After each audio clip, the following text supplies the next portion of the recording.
first.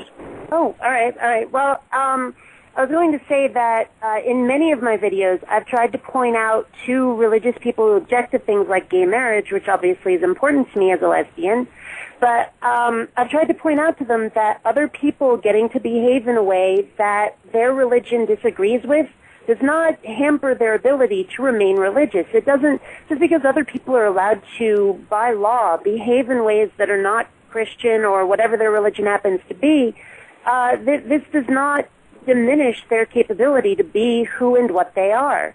And, sometimes I get snarky about it and I say Christians never learn to share, but other times I try to reason with them and it never seems to penetrate. They just seem to ignore it, and it's very frustrating. It's just opening that dialogue and having it acknowledged that you've spoken can be difficult. Never mind having them consider it reasonably and rationally. It's just very frustrating to me. Well, it is, and gay marriage, that's a big one. There's just like no, I don't know, opinion is starting to change. If somebody else's marriage has any effect on the value of your own, you need to learn to mind your own business, I think. That's right, and examine why that would affect your marriage. It's on rocky ground anyway, then. Yeah. Who else had a comment? I had a comment as the other side 100. Dan.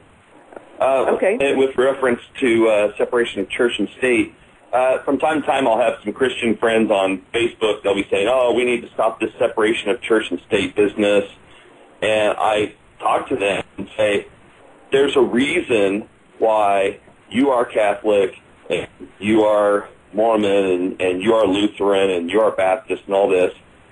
If separation of church and state goes away, what if it's not your specific church that wins? And what are you going to do?" And I try to show them that separation of church and state is the reason why you can be this and you can be this and you can be this, and you all have your own separate groups. And if it ever went away and the government says, "Okay, everybody, time to do the Episcopalian light, let's get this on," there's going to be lots of unhappy people. And in that vein, we always hear about, I find it just almost sickening, this whole war on Christmas thing. But if people actually, studied the early Christians that came to America, Christmas was banned. It's not in the Bible. It's based on pagan practices.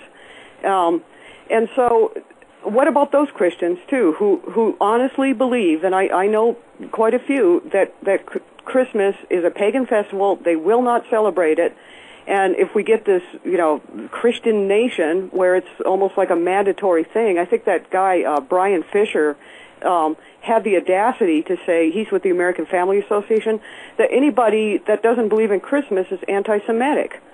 I mean, that's just insane.